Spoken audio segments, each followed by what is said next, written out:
Caros colegas e amigos, muito boa tarde, obrigado por terem vindo.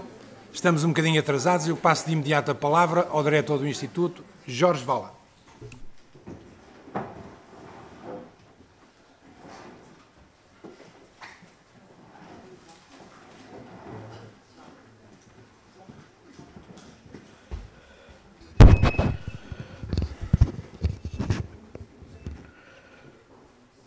Sr. Professor Manuel, Presidente da FCT, caros colegas, diretores e dirigentes de outros institutos e faculdades, caros colegas, amigas e amigos. Bem-vindos a esta sessão de abertura do Ano Académico do ICS. Foi em 12 de outubro de 2006 que o ICS inaugurou pela primeira vez o Ano Académico com uma palestra pública que visava, igualmente, homenagear o fundador do Instituto, o professor Adérito Sedas Nunes. De então para cá, temos regularmente convidado um eminente académico para proferir a palestra Adérito de Sedas Nunes. Este ano está connosco Keith Hart, da Universidade de Londres, que será apresentado pelo nosso colega José Sobral. A inauguração do Ano Académico no ICS é realizada no âmbito do nosso programa de pós-graduação e teremos por isso a oportunidade de ouvir não só José Luís Cardoso, Presidente da Comissão de Estudos Pós-Graduados, mas também Tânia Alves, doutoranda no ICS e membro do Conselho Pedagógico. Neste início do Ano Académico, quero, pois, dirigir uma palavra de saudação muito especial aos nossos estudantes de doutoramento. Sentimos-nos orgulhosos por terem escolhido o ICS para realizarem os vossos projetos de investigação e percorrerem connosco os caminhos da aprendizagem das lógicas da ciência. Como membros inteiros desta comunidade, fazem parte integrante da sua aventura intelectual. O ICS fica não só mais jovem, mas também mais inovador e estimulante pelo facto de terem optado por trabalhar connosco. A sessão de abertura do Ano Académico insere-se este ano nas comemorações da história do GIS, Instituto de Ciências Sociais da Universidade de Lisboa. Este dia é um dia de festa, de elevação intelectual e também de memória e reconhecimento. Muito nos honra poder-nos homenagear duas figuras que estão ligadas à nossa história, à história da nossa instituição e à história das ciências sociais em Portugal. Manuel Silva e Raul da Silva Pereira. Deixo a José Rolo as palavras de homenagem que ambos merecem e devo, no entanto, dizer desde já que nos honra, que nos sentimos muito honrados por terem aceito passar a fazer parte da nossa comunidade enquanto investigadores honorários. O ICS agradece ao Sr. Reitor, que se vai juntar mais tarde a esta sessão, o facto de ter atribuído à professora Manuela Silva e ao Dr. Raul da Silva Pereira, nossos investigadores honorários a partir de agora, a medalha da Universidade de Lisboa. Como consta do programa, inauguraremos uma amostra da Biblioteca do Centro de Estudos Corporativos, outro evento que celebra o improvável permanente que constitui a nossa história e exposição esta que será aberta pelo Sr. Presidente da FCT, professor Manuel Seabra. No quadro das comemorações, constituímos uma comissão de honra a que aceitou presidir o Dr. Rui Vilar e que integra personalidades e representantes de instituições que estiveram ligados à história do ICS. A comissão de honra será divulgada logo após esta sessão.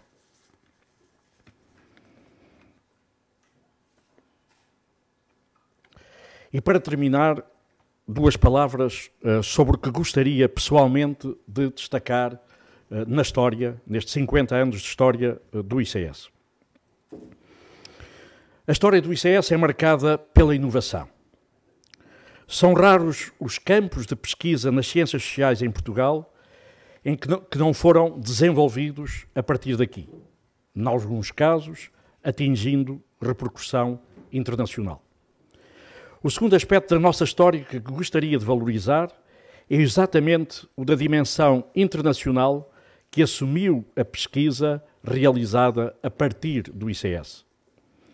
Devido à trajetória pessoal de muitos dos nossos investigadores, mas também de forma deliberada e longamente refletida e teorizada, a nossa pesquisa é hoje lida e citada além fronteiras e as nossas redes de investigação e sociabilidades intelectuais cruzam o espaço europeu, mas também norte-americano e latino-americano. Foi nestes espaços que aprendemos a alargar os níveis de análise, a articular as perspectivas émicas e éticas, a conviver bem com o ideográfico e o nomotético e a produzir pensamento global para questões empíricas que são hoje também elas globais. Um terceiro aspecto que distinguiu a nossa história foi a convivência pluridisciplinar. A pluridisciplinaridade institucional, por si só, é estimulante, mas assumiu muitas vezes no Instituto a forma de colaboração interdisciplinar em torno de objetivos comuns, um propósito reiterado por Sedas Nunes nos seus escritos iniciais e ao longo de toda a sua obra desde 1963.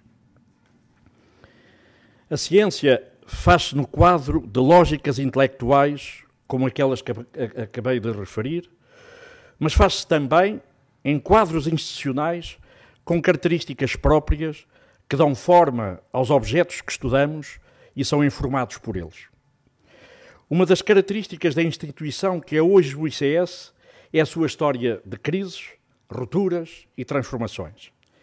Essas crises, rupturas e transformações estão muito bem descritas no texto que Sedas Nunes publicou no número 100 da Análise Social, onde percorre a nossa história de forma detalhada. A crise que vivemos e superamos com êxito em 2011, à luz da nossa história, foi apenas um pequeno acidente de percurso. De facto, o que nos fica da leitura do depoimento de Sedas Nunes, que estou a citar, é a capacidade desta instituição em criar mudança e encontrar um espaço próprio a partir das mudanças externamente induzidas. Ao celebrarmos 50 anos da nossa história, vamos entrar num novo momento de mudança estrutural, induzida agora pelas novas políticas científicas da FCT. Como no passado, saberemos responder com sucesso a este novo desafio com mais inovação, mais internacionalização, mais articulação interdisciplinar e mais cooperação interinstitucional, agora no quadro da nova Universidade de Lisboa e muito para além dela, com todos aqueles que nos têm acompanhado noutras instituições ao longo de 50 anos. Muito obrigado a todos pela vossa presença.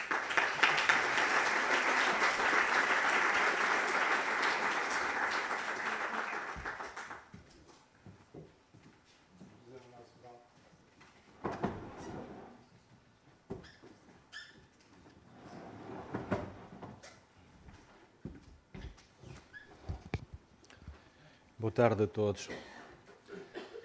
Keith Hart, a major figure of contemporary anthropology, was born in Manchester in 1943 and after grammar school studied in Cambridge. Having initially been trained in classical studies, he turned later to social anthropology, doing his PhD in this discipline. At the time, anthropology in Cambridge was represented by major figures like Meyer Fortes, who, along with Evans Pritchard and Max Gluckman, had become one of the most important persons in British social anthropology. This discipline was then a highly prestigious one that had flourished in the heyday of the British Empire. Having started to establish itself as a discipline which dealt with the evolution of mankind, anthropology had come to consecrate itself through the work of Malinowski and others as a form of knowledge that studied primarily non-industrial societies deemed to be primitive. Methodologically, it sought to study specific small societies and cultures through fieldwork, which implied a long stay on the ground. British social anthropology at the time had produced an impressive body of monographs revealing the complexity of the primitive and questioning the assumptions of the racist colonial enterprise. However, for Keith Hart, this approach was limited, since it not involved comparison, generalization, and history.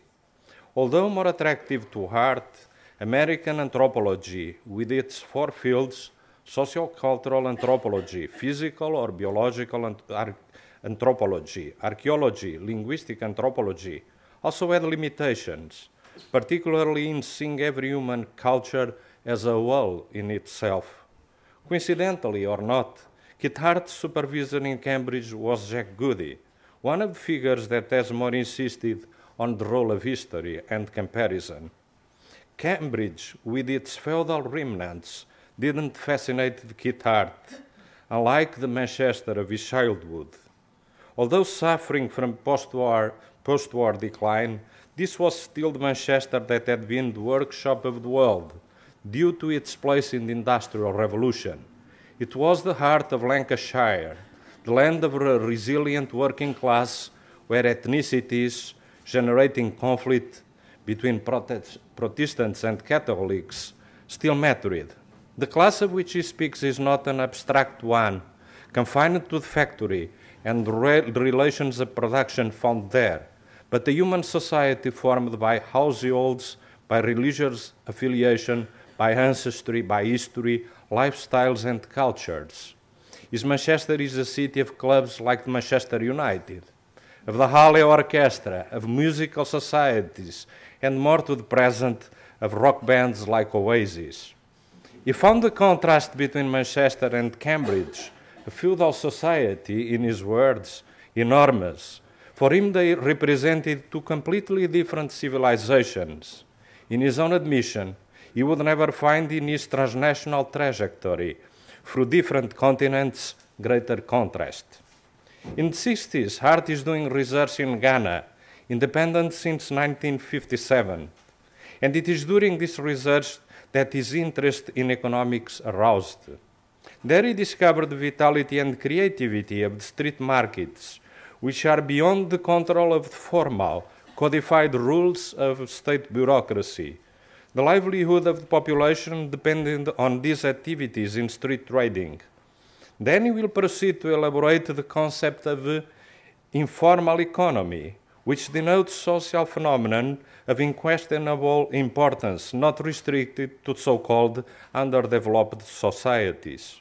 His experience of migrations in urban Africa is also linked to the genesis of the notion of a translocal society, by which he understands the permanence of social ties and cultural norms in the context of the migrations from country to town, a very important notion for understanding nowadays globalization. I should add to these contributions his more recent work on money in his seminal book, the only one of his vast output I will be explicitly mentioning, the Memory Bank, Money in an Equal World. I forgot it here.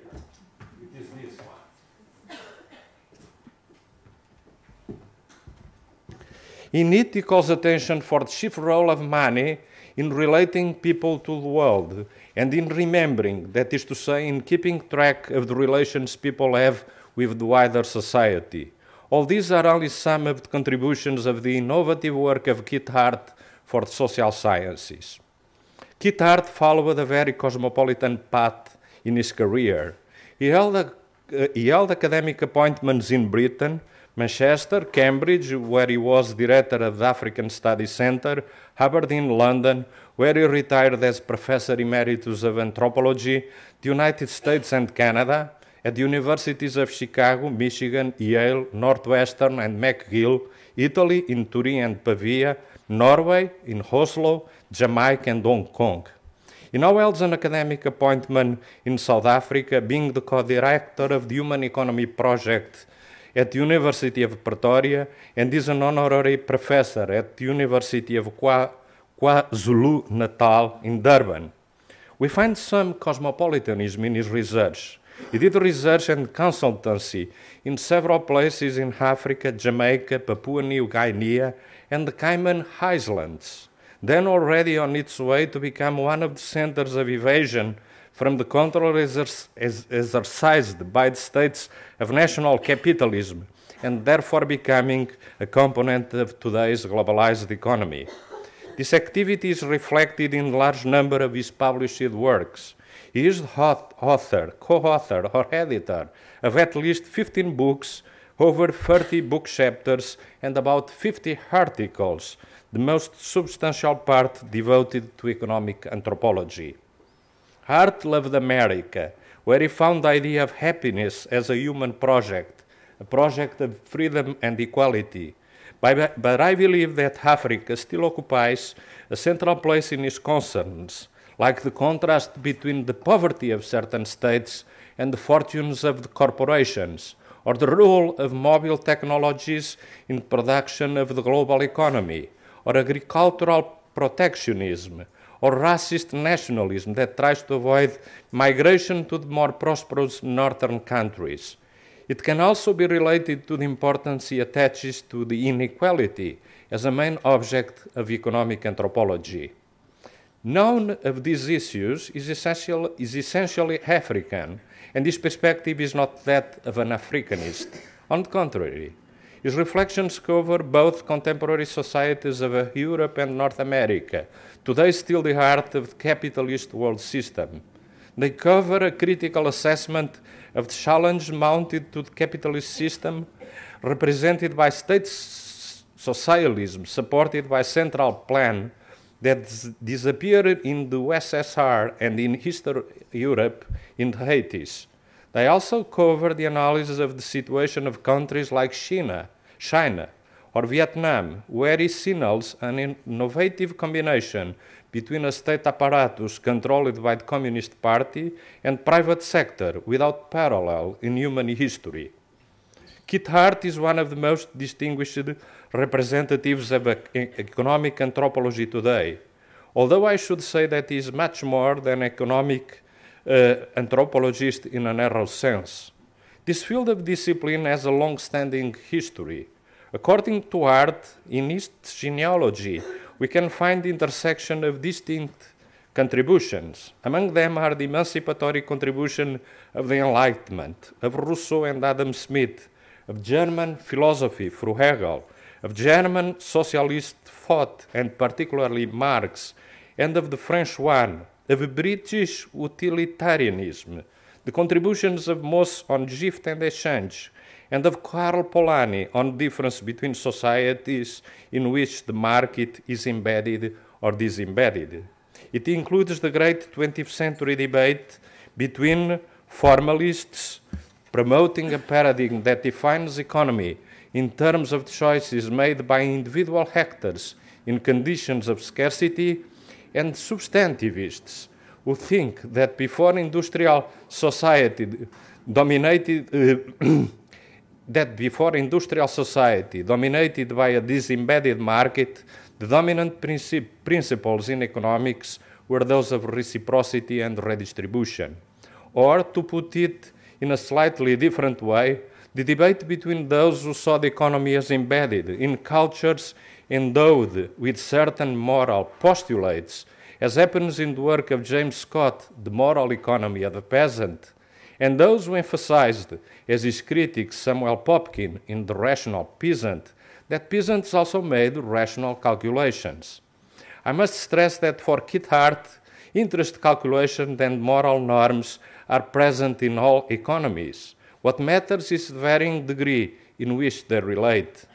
In the genealogy of economic anthropology traced by Hart, we can find great comparativists like archaeologist Vir Gordon-Childe, or his follower Jack Goody, who seeks to explain the reasons for the long domination of Eurasia, or Sidney Mintz, whose work on sugar, sweetness and power is at once a study of colonialism, capitalism and empire, of a food production system, the plantations, of slave trade, of class and taste, and of cuisine, or more recent ones, quoted by him, centered on industry or in financial markets, like Karen Ho, the author of Liquidated, a study of contemporary Wall Street. I mentioned these works to emphasize what I think is Keith Hart's conception of economic anthropology. For him, it implies the combination of located analysis, ethnographic studies, theoretical principles, history, and comparison.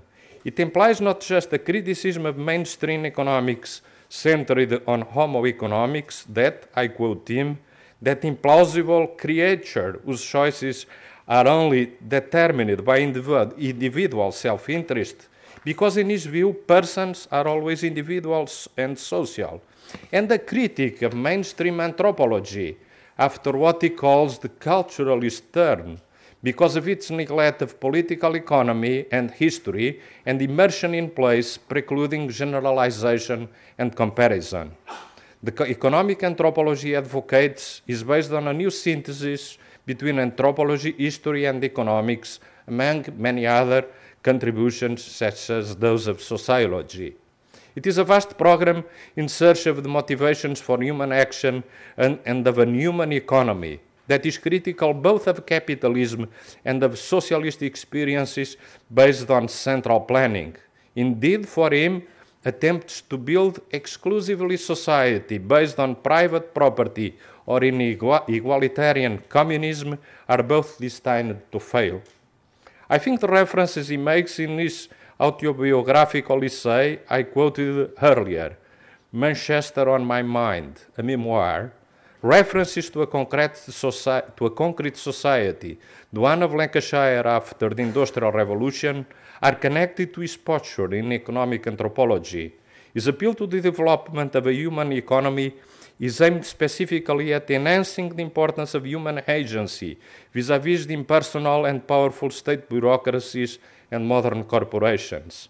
And I guess it is his belief in the power of human agency, of mutuality and reciprocity that lays behind this creation of the Open Anthropology Cooperative, a vast networking site with some 5,000 members. The economic depression that began in 2008 came to reveal the theoretical and social relevance of the program Keith Hart advocates for anthropology in conjunction with other disciplines. It's an honor for us that he accepted to give his lecture here. Let's hear him.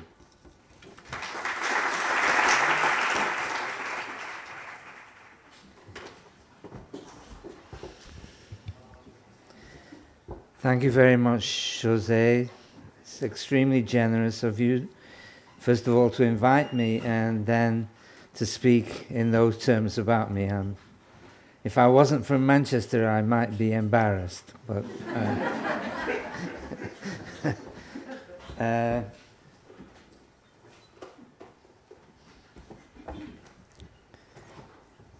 need to get this so I can read it.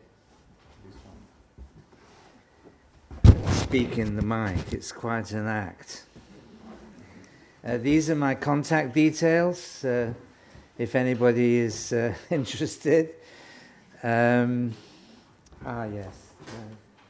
the time.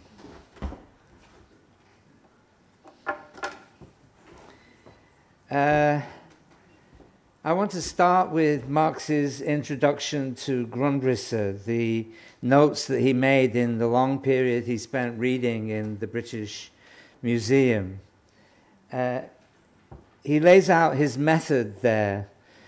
He says that we must always start from our concrete moment in world history and study that. And from that, we develop abstractions, analytical concepts from our research. And many people believe that that is the end of the process, to arrive at the abstractions. But he then says we need to reinsert these abstractions into society in practical ways. And there are many ways of doing that, by propaganda, by forming parties, by experiments, by any number of means. But the test of these analytical concepts is what we do with them, and that makes the whole method a dialectical one. in this introduction, he identifies 5 volumes of his project, and he only half reached 3 of them, but the 5th was the ambition to outline a configuration of the world economy as a whole. He didn't quite get there. Now, what I also take from Marx is his political project. I mean, I think what I understand capital to be about is that what matters in society, especially now that the territorial basis of society is becoming reduced, are people, machines, and money in that order. But our problem is that under capitalism, the priority is the other way round. Money buys the machines that people are enslaved to. And so our political project, and I believe it was his, is to reverse that order and restore it to what it ought to be. Okay. In the late 90s, when I was writing this book that José referred to, I asked myself, what would future generations be interested in us for? I mean, what would they find was interesting about us? I mean, a long way ahead. And it seemed fairly obvious that, especially since it was in the middle of the dot-com boom, that what they would find interesting in us was the formation, the digital revolution in communications.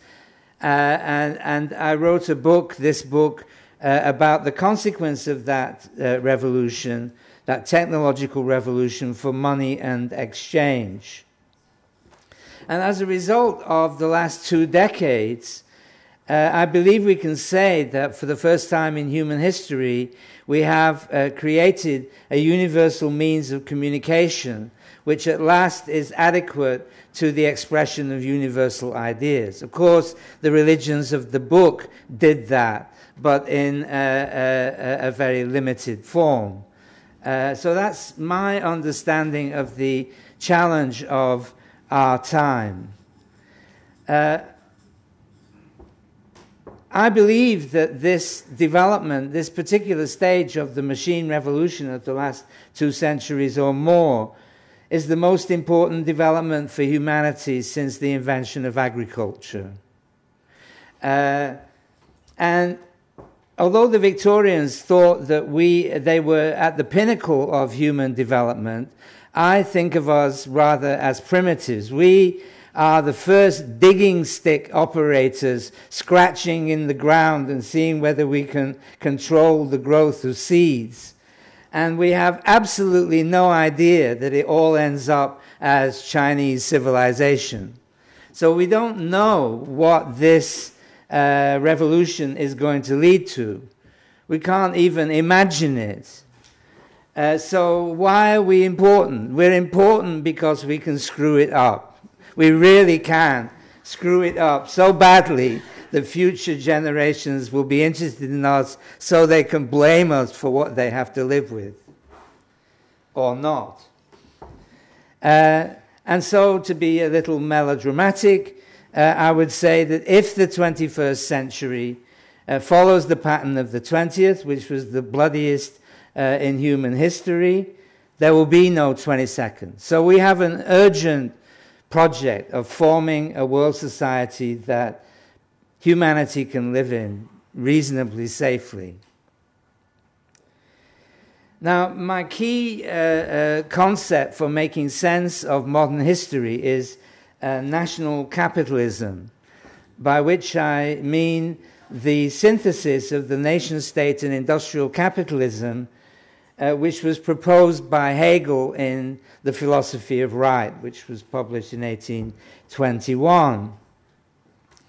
Now, national capitalism, according to me, originated in a series of linked revolutions of the 1860s and early 70s in which all the major players in 20th century history took part. That is, the United States, Russia, Britain, France, Italy, Japan. And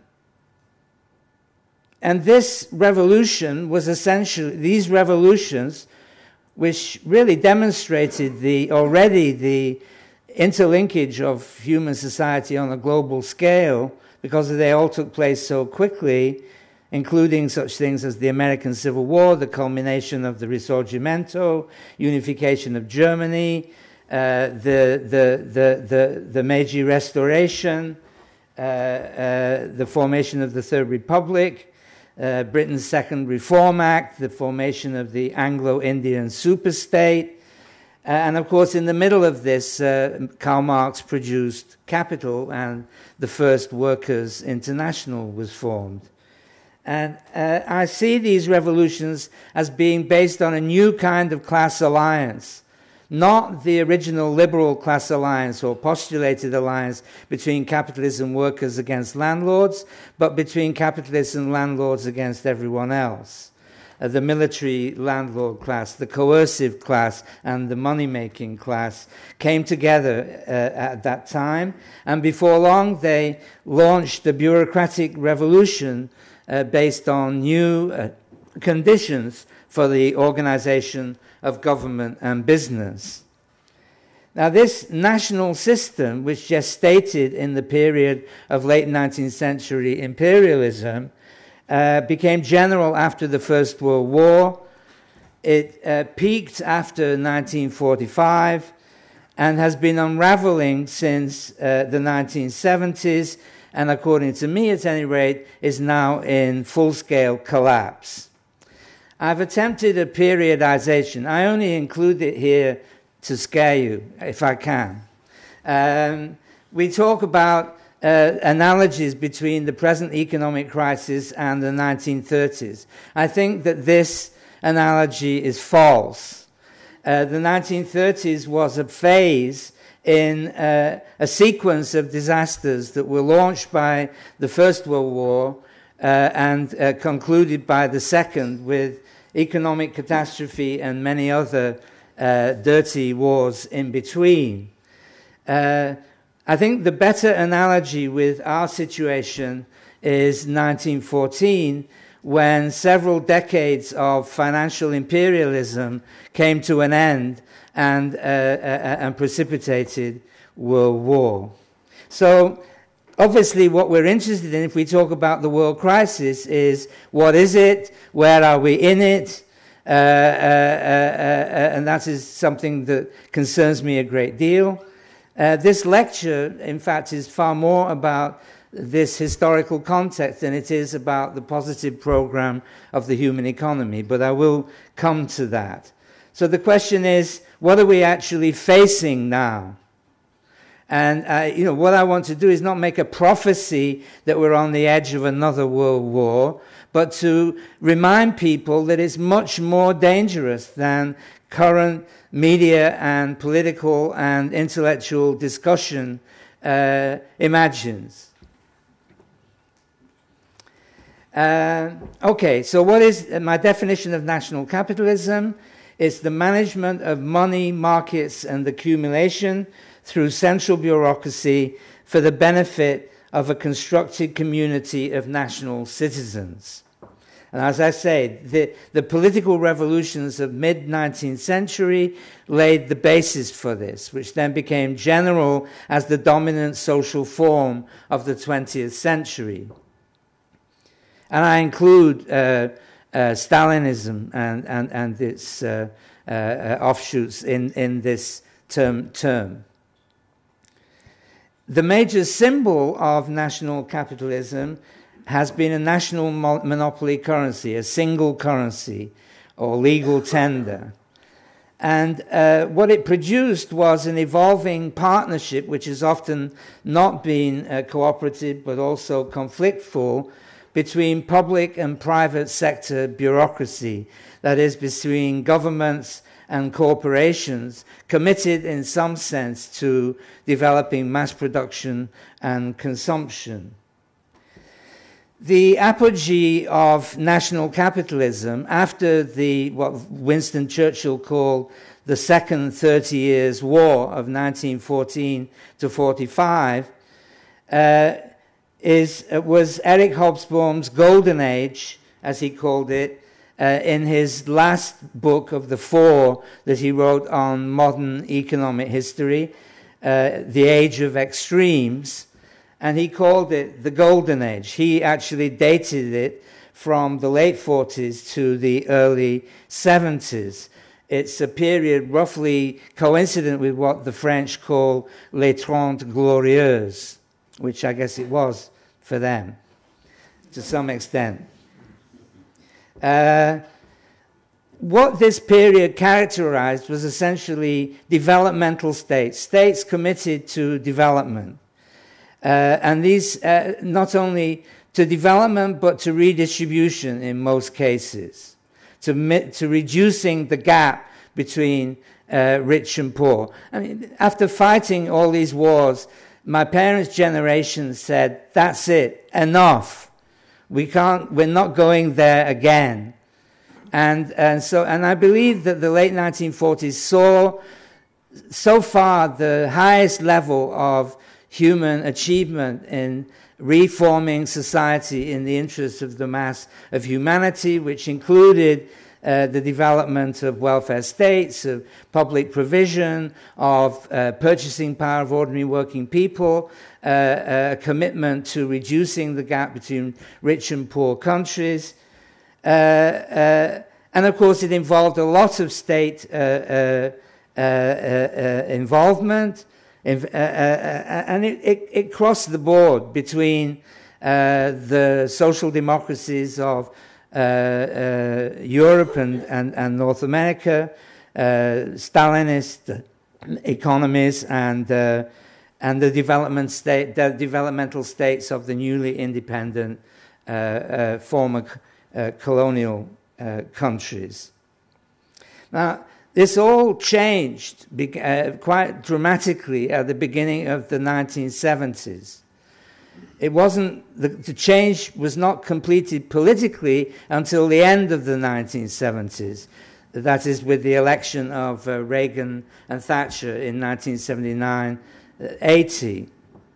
But the cause of it all was the way that America's losing war in Vietnam destabilized international finance. And as a result, in 1971, the US dollar was depegged from gold, with radical consequences for money and for world society, which we are still living with. The very next year, Milton Friedman, with a broker on the Chicago Mercantile Exchange, invented money futures. Essentially exchange rate futures to try and stabilize risk in the face of highly fluctuating international exchange rates. And then, of course, in 1973, the oil price hike produced an energy crisis which involved a radical deflation of the world economy and the beginning of a global depression. So this period from 1970 to 73 is when the post-war synthesis, the Keynesian synthesis, if you like, begins to unravel quite dramatically and quickly. And the main consequence of that is that the Bretton Woods system of fixed parity exchange rates was replaced by one of fluctuating exchange rates. The global economic depression that followed in the 70s, which was called stagflation, prepared the ground for the neoliberal counter-revolution. I believe that what was achieved in the late 40s and for 3 decades after that was a world revolution. It was the most progressive and the only world revolution that actually tried to do something about economic inequality and to expand the economic conditions of ordinary working people. And it was overthrown through parliamentary democracy in the interest of rich and people at the end of the 1970s. And we've now been through 3 decades of what I call financial globalization, culminating in the financial crisis of 2008. So what was it that undermined national capitalism, especially after 1980? First of all, commitment to deregulating markets, which of course meant taking the state out of the economy as far as possible, and a parallel privatization of the public sphere. In all these ways, the public premises, the state premises of the post-war miracle were essentially reversed. Structural adjustment policies policed by the World Bank and promoted by the World Bank and the IMF liberalized global financial flows at the expense, especially in the third world, of dismantling government abilities to protect their national economies from international predation.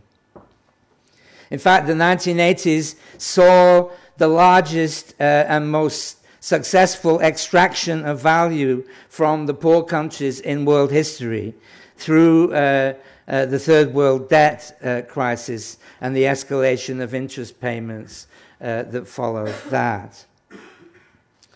The second event that undermined national capitalism was the end of the Cold War, which led to one world capitalism.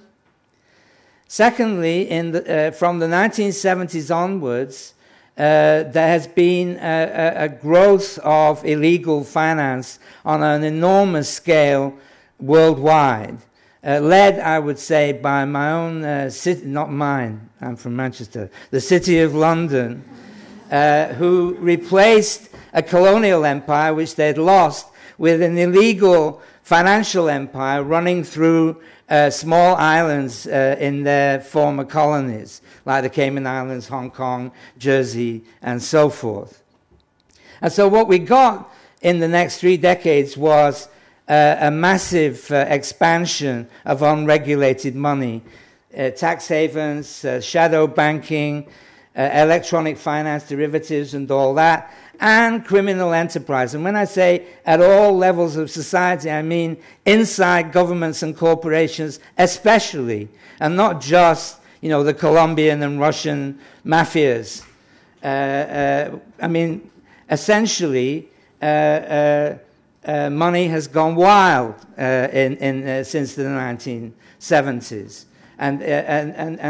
and less capable of being controlled in any sort of public interest. Another factor, of course, was the rise of the Asian economies, especially India and China, bringing half of humanity as actors in the global capitalist economy. And Brazil, obviously, but Latin America more generally, and now Africa are coming up fast. So we're now entering a world which is no longer unicentric, as the world at the beginning of the 20th century was, being controlled by people of European descent, but is increasingly generated out of a number of centers whose interests and strategies are not reducible to each other.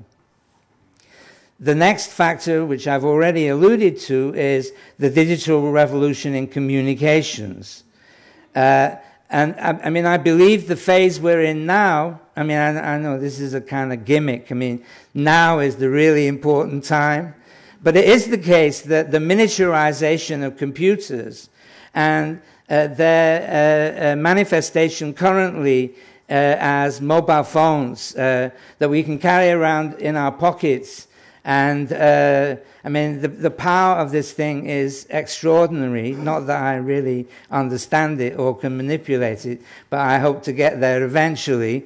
But the fundamental point about this is, first of all, that this digital revolution is going personal in an irreversible way and can move around with each of us.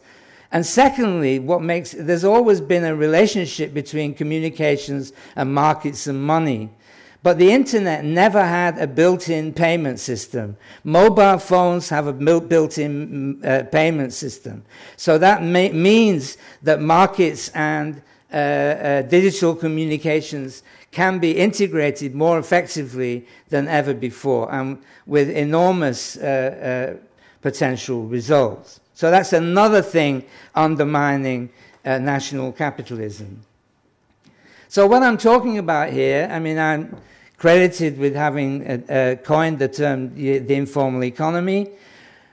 Originally, it was supposed to be just some poor people in the slums of an African city scratching about in the cracks of a state-made economy. Well, I mean, what I'm describing here is a world that has gone informal, wholesale, that is actually out of control.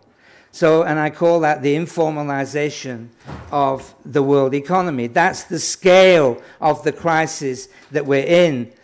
And finally, of course, our period is the nail in the coffin of the West. I mean, the permanent and largest loser in this crisis is Europe. I'm not so sure about the United States, because at least the United States, in an internet-based economy, world economy, still produces and controls most of the hardware, the software, and the content for this internet-based economy. And of course, they have all the weapons. I had coffee with a spook in Washington not long ago. He was an Air Force colonel. And he said, you Europeans have taken our moral high ground, and the Chinese have taken our manufacturers. All we have left is the weapons. I guess it's double or quits. Think about it. I want to talk now as a background to my general thesis underpinning this kind of incipient chaos of world money. Karl Polanyi on all-purpose money. I mean, in his great book, The Great Transformation, he argues that money and markets originate in the effort to extend society beyond its local core. And society has to become more inclusive, because no society in history has ever been self-sufficient. So we have, on the one hand, an ability to try and establish and control local rights and interests, but that can never be self-sufficient, because we have to move and deal with foreigners in order to make good what we don't produce ourselves. This is true of any human society at any time in history or before it, I would argue. However, Polanyi wrote an article called Money Objects and Money Uses, which is published in a late collection called The Livelihood of Man. And there he approaches money as a semantic system, like writing. And he argues that the four standard functions of money, according to mainstream economics, that is, that it's a means of payment, a standard of value, or a unit of account, a store of wealth, and a medium of exchange, that modern money, these single national currencies that came about in the late second half of the 19th century, it's only this modern money that combines all four of these functions in a limited number of what he called all-purpose symbols. And this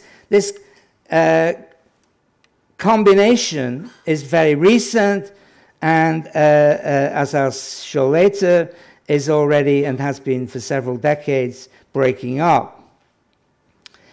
He argues, looking historically, that primitive and archaic forms of money attach the separate functions, payment, standard, store, and exchange, to different symbolic objects.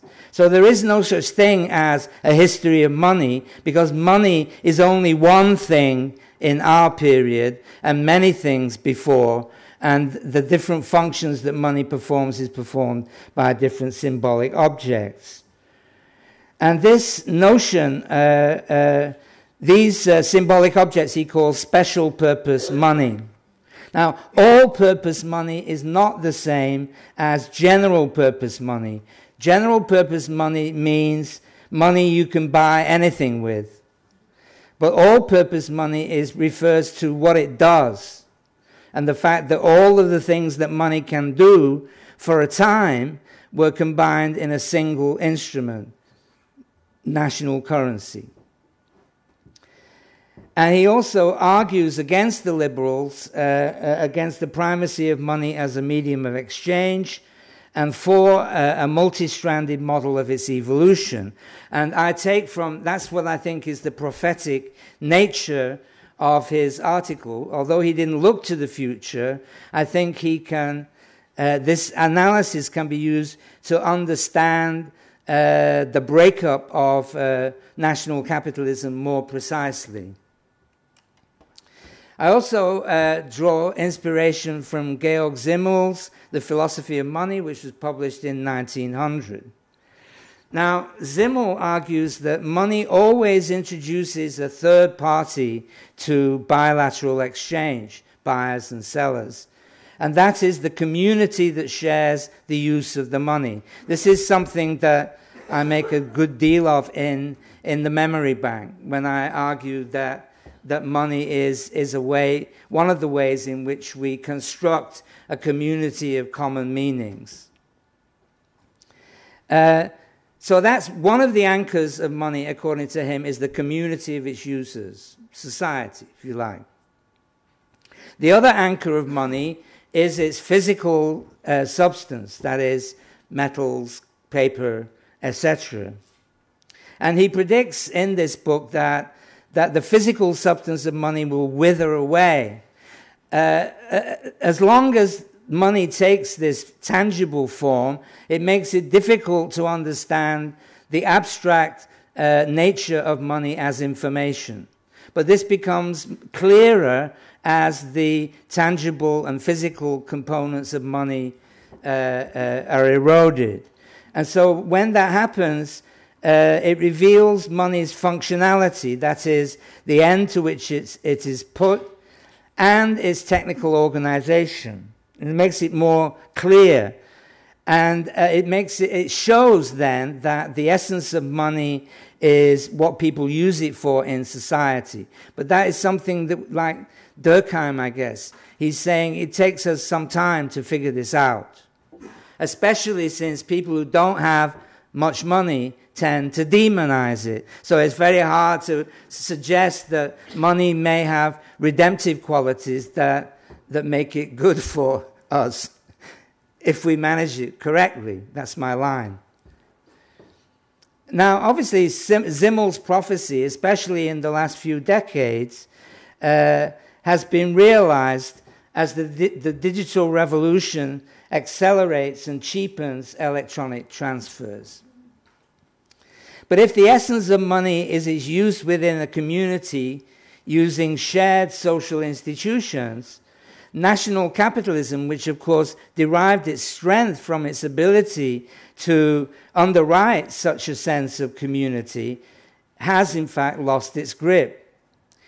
So that means that we have to move from the idea of society as something singular, as embodied in the nation state, and move towards plural conceptions of society as a federated network, perhaps.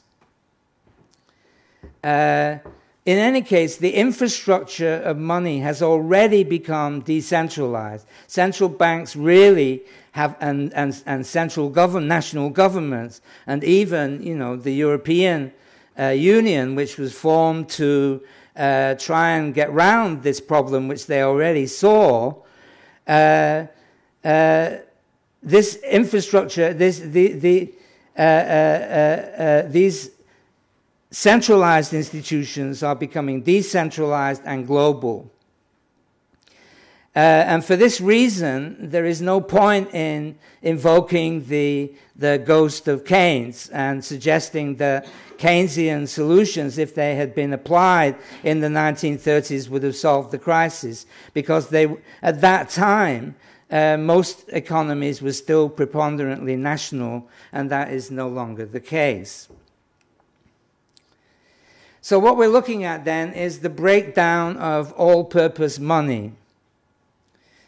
As I've said, we must try to conceive of society as plural rather than singular, as a federated network rather than as a centralized hierarchy, the nation state.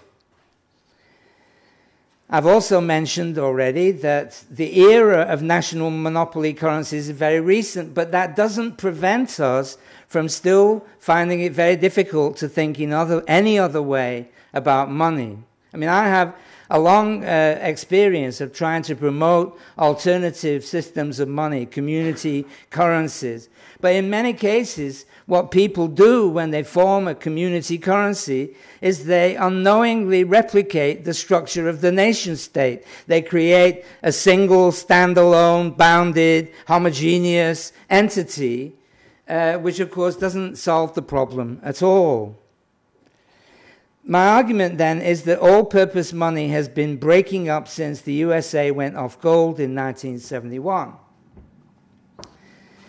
And world economy has reverted since the breakup of the Bretton Woods system to the plural pattern of competing currencies that was normal before the modern era. I mean, the point of it, until the 1850s, until bank rate was discovered as a way of controlling the banks who were independent before then, there never had been an economy in which there was only one currency circulating. It was always many currencies. And that's the situation we have reverted to. But it's very difficult for us to imagine money in terms that are not those of national currency with which we've become so accustomed. And this is the fundamental problem of the euro crisis. Of course, it's a good idea for European countries to get together to try and solve the problem of world economy. But the method they use is a single currency, which is in fact a hangover from the period of national capitalism, which is the problem, not the solution. I'll go into that more later. So I would argue that the financial crisis is not just a problem of credit and debt. It was precipitated in the previous decades by the separation of functions between different types of monetary instruments. Central bank control was undermined by a shift of money being issued in many forms by a global distributed network of corporations, and these are not just states and banks. I mean, I gave some indication of how many different kinds of institutions now issue money, and they issue money of highly specialized kinds as well as more general kinds that have functions that we barely understand. I mean, who knows who issues credit default swaps or collateral debt obligations, and what they're for, and how, and whether they can be used for money or in what context, and so on. And yet we still have the notion that money is this thing we're familiar with. So the world economic crisis is partly a consequence of how the digital revolution has been transforming money and exchange, especially in the last 2 decades, from the end of the Cold War. What I understand by this particular phase in the machine revolution is that it involves a radical cheapening of a commodity. And that commodity is the cost of transferring information. I mean, the steam revolution was about cheapening the cost of factory energy. ultimately cheapening the cost of textiles produced in Manchester, that wiped out the Bengali weavers, amongst many others. The second phase of the machine revolution, Edison's, was about cheapening of the cost of producing and using electricity. With our revolution is about the cheapening of the cost of information transfers in a very radical way, and it changes everything, And of course, what we're looking at now, what we've been looking at, we call it globalization, but which is just an excuse for turning off your brain and not thinking anymore. We are talking about the conditions of the formation of world society, because the interdependence of humanity on the planet is becoming more and more obvious, and you don't have to be a climate change freak to hold to this point of view.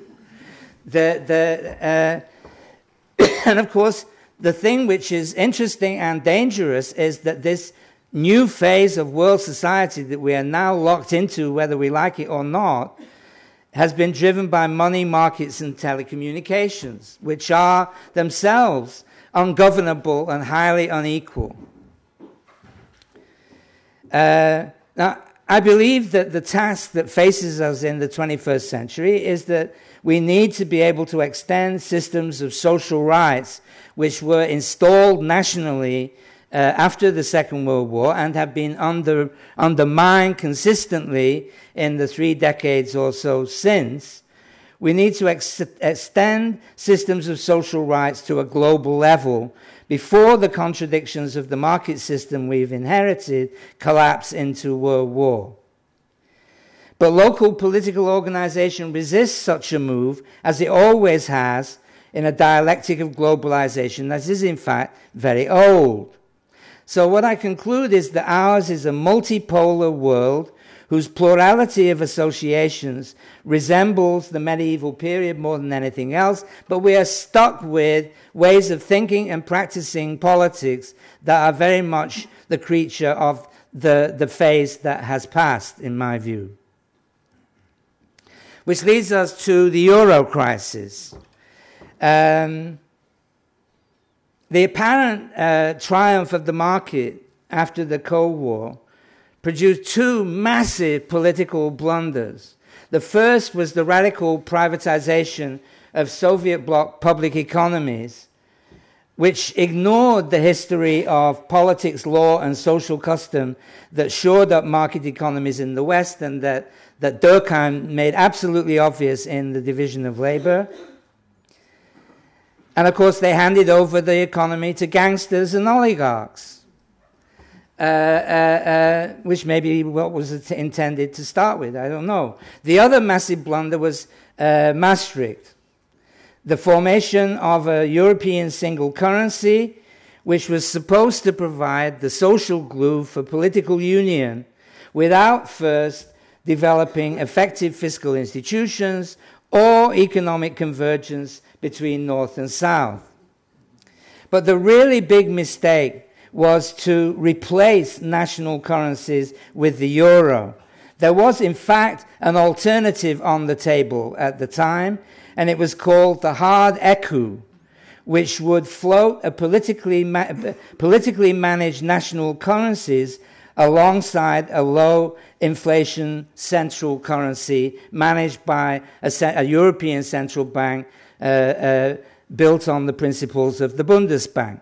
I mean, and it turns out that countries who did not join the euro, like Britain and Switzerland, have in practice enjoyed this dualistic privilege, this plural option. In other words, they have access to euro markets, but they keep their own politically managed currencies, which does have some consequence in trying to get through this phase, although, of course, in the case of Britain, it won't save them anyway, because the economy has been reduced to the criminal activities of the City of London at the expense of where I come from. So what I'm saying, the mistake with the euro was to introduce it as a single currency after money was already breaking up, according to my scenario, into multiple forms and functions. And the idea that we could somehow, that you could create a market and that political consequences would follow from market when, as Polanyi and many others have shown, that markets follow political initiatives. So that the Americans were only able to centralize their currency after a civil war, but the Europeans centralized theirs as a means of achieving political union. And the credit boom disguised that contradiction, and now all hell is breaking out because that was always the problem. And if you think I'm operating with hindsight, I published an article in 2002 comparing the euro with the Argentinian peso, which I called A Tale of Two Currencies, and I said the euro will only end in tears. So the crisis is not just economic. Of course, it's political, as we now know. And the question is, I mean, if we're interested in making the economy, money, markets, and so on, serve democratic interests, where can democratic power be located if it is no longer the nation state, and if it isn't apparently the European Union, at least in its present form? Because what I've been describing is how globalization has exposed the limitations of national economic management. And the cultural logic of national capitalism, which I should probably say a lot more about, but I can't, leads the political classes who got us into this mess to repeat the same mistakes over and over again. I mean, the ECB is still trying to solve the euro crisis by fiscal means, by purely economic and monetary means, when the issue is the political union and its conditions for survival. So, I mean, I'm absolutely sure nothing will ever be done to save the euro, not in its present form. Politics is still a dialogue of the deaf between those who deny the need for any political regulation of markets and others who remain trapped in the outmoded model of central bank money. And when you talk about the need to think creatively about world society, it's still perceived by most people as at best a utopian fantasy, or at worst a threat to us all. So, I'm saying that at this stage I can't see any political solutions coming from anywhere that might address the global economic crisis. We need to build an infrastructure of money adequate to humanity's common needs. The agenda seems impossibly remote. I mean, that's why, I don't want to predict war, but I really think that people haven't lost enough yet to take the radical choices that will be needed to solve the problem. In other words, it's likely that people will stumble into a war and lose everything before they realize, as in 1945, that they have to do something about it that is serious. Because at the moment, nothing serious is being considered. Now, one move in this direction is the movement called outer globalization, the attempt to create another kind of world society. And the idea of the human economy, which will take up the last section of my talk, offers a bridge to that movement. So this is a book that I and some friends produced in 2010. And this came out of an international project which was launched in the World Social Forum in Porto Alegre in 2001. It was basically the search for alternative principles of economy, and it was initially described as anti-globalization, but then was renamed alter globalization because people realized that at some level one can't oppose existing globalization without proposing and operating at another level of world society. The essence of this movement was to combine the work of academic researchers with activists, that is, to combine theory and practice, and to pool experience, which was pooled together in a series of books which in their respective languages were called Dictionary of the Other Economy. And this was published in Brazil first, then Argentina, then France and Italy, Spain and Portugal.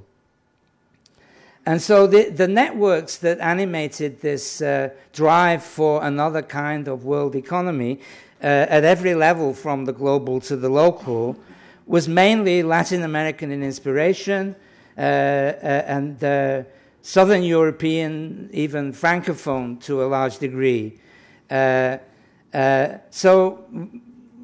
with some of my French and Brazilian colleagues, I decided that I'd try and produce a new volume in English with broader participation from Britain, North America, Scandinavia, and so on. But there were people from 15 countries in this book, but at the end of it, none of them was Asian or African, which is where all the people live. So this process of extending the network and the public, it had to go on. And that's the reason why I established a program in South Africa at Pretoria. The Human Economy program is in the Faculty of Humanities at the University of Pretoria, and that is the URL. It started a bit less than 2 years ago. We've so far had 15 postdocs from around the world, and have set up a PhD program exclusively for Africans, which has 8 members since last July. We've also produced a new series for Berghan, and the first collection of chapters written by the members of our program is in press at the moment. The method of the human economy is grounded in ethnography and institutional economics. That's to say, first of all, we ask, what do people really do, think, and want in the places where they live? And we have to go and study them there. And secondly, what are the institutional particulars of the economic arrangements they make for themselves? Because we argue that economics and theorization of economy has been much too reductive, that we've tended to talk about whole countries with terms like socialism, capitalism, or whatever. And this tends to make us believe that we're looking at one thing. But human economies everywhere are always based on plural institutional arrangements. And so one of our tasks is to study that. We've also, because of everything that I've said so far, we've been forced to try and extend our reach beyond local and national boundaries to embrace the human predicament as a whole, which takes us into philosophical anthropology, world history, and global political economy. So as the man said, the point is not just to interpret the world. All of those three things are actually based on research into the empirical conditions of human economy. But we also need to change it. So what is the Human Economy Project or strategy for? The main point is that it's an interdisciplinary strategy with political intent, which requires us to combine moral and political considerations in the study of economy. It's still about economy. It's not about everything we could wish for. I'm highly critical of what the economists have ended up doing, but I still believe in the project of economy, that we need somehow to find rational and stable methods for organizing the things we depend on materially in this world. And so I am retaining the project of economics, but trying to give it a human face. And we're trying to combine moral and political commitments as in the World Social Forum endeavor, with our research into the existing human economy. And these two sides of democracy and science, if you like, should be strongly linked, but they tend not to be today. So to summarize, why a human economy? First of all, the human economy idea is not anti-capitalist. Anti-capitalism tends to be driven by negation and caricature. And economies in such traditions are usually, economies are usually more alike than contrastive stereotypes imply. Everywhere, people combine reliance on the state, on markets, on voluntary associations, on their families, on mutuality, self-help, crime, whatever. So we need to build on what people are doing already, but with a new emphasis and direction. So my provisional definition of the human economy has 5 elements. What we're looking for is a pragmatic economics that people can understand and use. Secondly, we understand that economy is made and remade by human beings, and that has to be given priority. Third, abstraction has to be combined with a focus on complex particulars, institutional particulars. Fourth, we have to replace the narrow focus of economic motivation that the standard discipline provides us with a more holistic conception of everyone's needs and interests. Indeed, we have to repose the question of what well-being is and who it's for. And finally, and this is by far the most difficult part of the program, because of the fact that we inherit a culture of national capitalism, we have to address humanity as a whole and the world society we are making. Building a human economy. So the economic crisis has damaged, if not ruined, the public standing of free market economics. This, I would argue, presents an opportunity to develop more humane versions of the economy. In doing so, we have to avoid 2 pitfalls of current progressive politics. The center-left swallows neoliberal recipes for wealth creation while adopting slightly less restrictive social policies. But even that is not so obvious anymore. And the far left wants to make a break with capitalism but has no definite program for the transition. Apart from Polanyi, my main inspiration is the French sociologist, anthropologist Marcel Mauss, and I got a quote from him here. Social change should be conceived of as self-expression and, quote, by no means committed to revolutionary or radical alternatives to brutal choices between 2 contradictory forms of society. It is and will be made by a process of building new groups and institutions alongside and on top of the old ones. I conclude with some progressive examples. As I said, this whole program is, I conceive of, within the tradition of the World Social Forum. In Latin America in the 1990s, a new term arose called the popular economy. And what this described was a new kind of alliance of small farmers, urban informal workers, and unions within a social democratic state.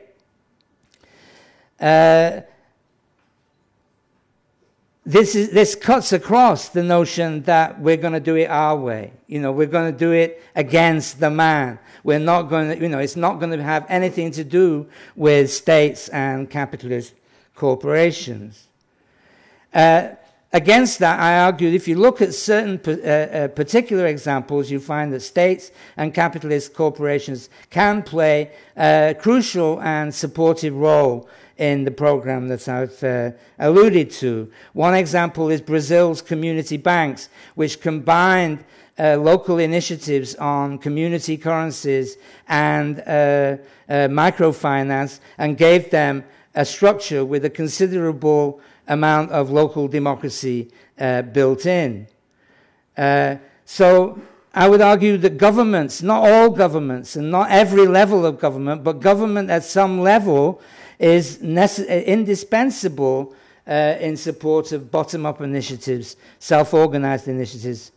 Similarly, some capitalist firms can also play a progressive role in support of bottom-up initiatives. Safaricom, which is a subsidiary of Vodacom, has pioneered mobile banking with massive take-up from poor people in Kenya as one example of that. So what I'm saying is there is too much of a tradition in our politics of being fed up with the institutions that control society from the top and claiming we're going to do it our own way in some mice in the basement strategy.